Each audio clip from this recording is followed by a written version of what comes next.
गांव की चाउमीन। गांव में चाउमीन का चलन अभी अच्छे से नहीं आया था, लेकिन सुरेश शहर से चाउमीन बनाना सीखकर गांव में ठेला लगाता है। अरे ये केचुआ है क्या भैया? कैसे खाया जाता है? अरे नहीं नहीं, ये चाउमीन है। चाउमीन शहर में खाया जाता है।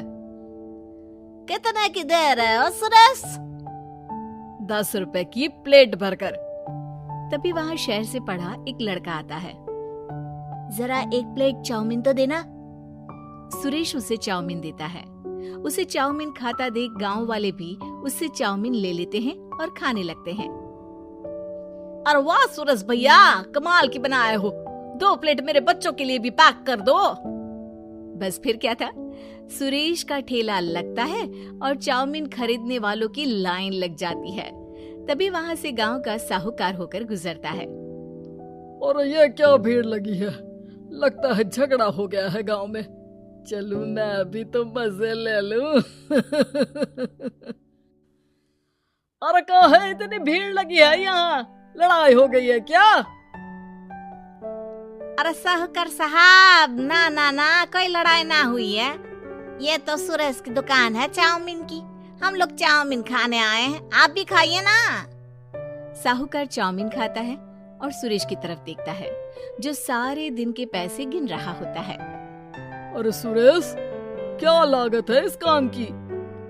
अरे साहूकार जी, आप अब आए तो ये पूरे 10,000 रुपए ले जाइए, जो पिछले साल शहर जाने से पहले आपसे लिए थे ना। लागत तो क्या कहे, जो आपने दिया था उसी में सीखा भी है और दुकान भी खोल ली। अरे पैसे इतने जल्दी क्या जरूरत थी? कैसे जरूरत नहीं थी साहूकार जी, इतना मोटा ब्याज कहाँ से भरते। साहूकार को अब सुरेश की दुकान को हड़पने की लालच आ जाती है। नाना करते ये सारे दिन में 500 रुपए कमा ही लेता है। अरे गांव में ये ऐसे ही कमाता रहा तो कहीं ब्याज का काम ना शुरू कर दे। अरे भैया, कोई ना कोई जुगाड़ तो करना पड़ेगा। अब साहूकार घर आ जाता है और अपनी बीवी को सारी बात बताता है। हाँ जी, ये तो मैंने भी सुना है कि सुरेश के हाथ की चाउमीन नहीं खाई तो कुछ नहीं खाया। अरे हाँ हाँ, सही ही कहते हैं। मैं भी खा कर ही आ रहा हूँ। अरे भाग्यवान है, कितना अच्छा हो ना अगर वो पैसा हम लोगों को मिल जाए। क्यों हैं? हाँ वो तो है, लेकिन कैसे? हम लोगों को तो चाउमीन बनाना आता ही नहीं है। साहूकार और उसकी बीवी अब रोज चुपके से सुरेश के घर जाते हैं और खिड़की से उसे चाउमीन बनाते देखते। अब क्या था, दोनों को चाउमीन बनाना आ जाता है। फिर एक रोज, और सुरेंद्र, तुझे साहूकारनी ने बुलाया था। बोल रही थी कि बेटे के जन्मदिन में 10 किलो चाउमीन का ऑर्डर देना है। बना दोगे ना? अरे हाँ हाँ साहूकार जी, मैं जरूर बना दूंगा। कब देना है घर में 10 किलो चाउमीन? अरे वो तो तू घर आकर बता कर लेना, मैं नहीं बता पाऊंगा। ठीक है, शाम को काम निपटा कर आ जाता हूँ। सुरेश साहूकार के घर जाता है, लेकिन वहाँ मियाँ बीवी मिलकर उसे बंधक बना लेते हैं। अरे मुझे क्यों बांध रखा है? मुझे छोड़ दो। आज से तेरा ठेला मैं लगाऊंगा और बहुत सारे पैसे कमाऊंगा। साहूकार एक आदमी को सुरेश की निगरानी में लगा देता है और वहाँ से चला जाता है।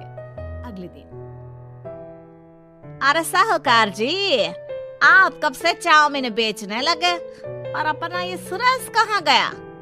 अरे वो तो शहर गया है, उसका कोई काम निकल आया था। बोल रहा था कि जब तक वो ना आए तब तक मैं ही उसके ठेले का काम कर दूं। पैसे भी तो बहुत उधार ले रखे थे उसने।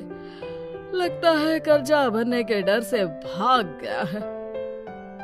अरे पर वो तो बोल रहा था कि उसने सारा कर्जा उतार दिया है, और वो क्यों भागेगा? इतना तो कमा रहा था।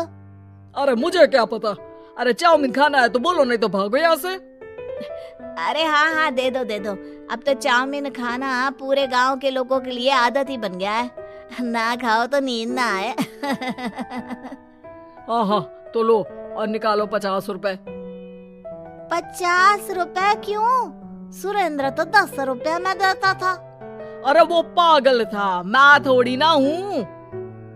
गांव वाले, जिनको चाउमीन की लत लग गई थी, वो करते भी क्या, दे दो और ये लो 50 रुपए। लेकिन फिर साहूकार उन लोगों को प्लेट में थोड़ी सी चाउमीन रख देता है। अरे ये क्या, पैसे 5 गुना ज्यादा और चाउमीन बस इतनी सी। अरे साहूकार साहब, भगवान से तो डरो। बस फिर क्या था, साहूकार की मन मर्जी चलने लग जाती है और गांव वाले करते भी क्या। एक रोज मुझे तो लगता है कि सुरेश को साहूकार ने मार डाला होगा, क्योंकि उसका काम इतना अच्छा चल रहा था, फिर वो क्यों जाता, और वो भी साहूकार के हवाले दुकान करके। ना बाबा ना। अगले रोज भाग्यवान, देखो तो जरा, इस सुरेश भी ना कितना पागल था।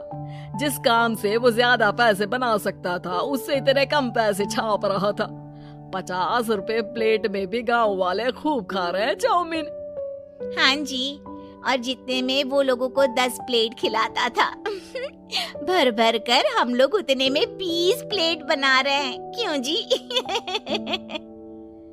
वहीं सुरेश रोज भगवान से मांगता कि बस एक बार वो किसी तरह वहां से निकलने में कामयाब हो जाए, लेकिन उसकी हर कोशिश नाकामयाब होती।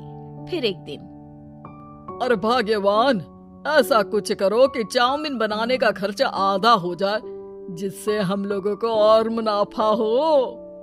ना जी, मुझे तो कोई तरकीब ना सूझ रही। अरे सुनो, एक काम करते हैं, चाउमीन बनाने में जो सब्जी लगती है वो मंडी में लेने तुम देर रात चली जाना। तब तक वो सारी सड़ी गली सब्जी जो दुकानदार वहीं फेंक जाते हैं, वो उठा कर ले आना फ्री में।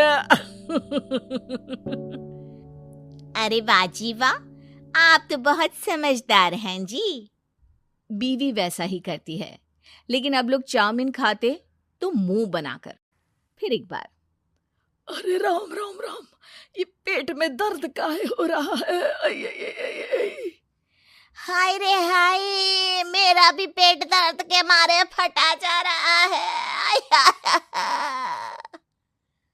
सभी को शक हो जाता है कि उन लोगों को चाउमीन खाने से ही ये बीमारी हो गई है। वहीं दूसरी तरफ जो आदमी सुरेश की निगरानी कर रहा था, वो सो रहा होता है और मौका देखकर सुरेश वहां से भाग जाता है। सुरेश गांव वालों के पास जाकर उन्हें सब कुछ बता देता है। बस अब क्या था, साहूकार के घर पुलिस पहुंच जाती है। चलो, तुमने गांव के लोगों को खराब सब्जी वाली चाउमीन खिलाकर बीमार किया और सुरेश को बंधक बनाया। तुम्हें इसीलिए हम गिरफ्तार कर रहे हैं। साहूकार को पुलिस ले जाती है और फिर अगले दिन से सुरेश का ठेला गांव के बाजार में लग जाता है, जहां अब पहले से ज्यादा भीड़ होती है।